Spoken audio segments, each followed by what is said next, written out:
Le 26e festival de Sundance se déroule actuellement à Park City dans l'Utah.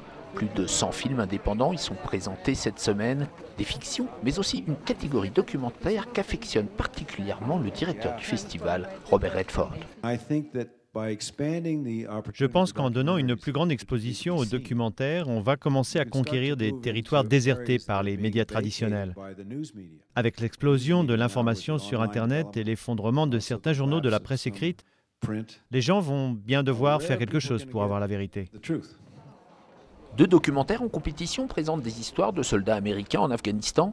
The Tillman Story d'Amir Barlev revient sur le parcours tragique du célèbre footballeur professionnel Pat Tillman.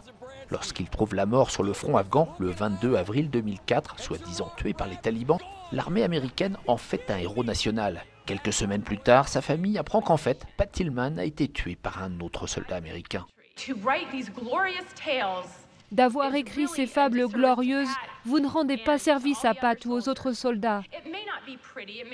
On sait bien que la guerre n'est pas belle, comme dans un film de John Wayne. Elle est laide, sanglante et douloureuse.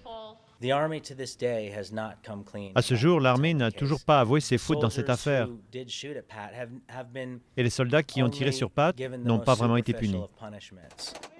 Restrepo, réalisé par Sébastien Junger et Tim Hetherington, nous fait découvrir la vie quotidienne d'un groupe de militaires américains basés en Afghanistan.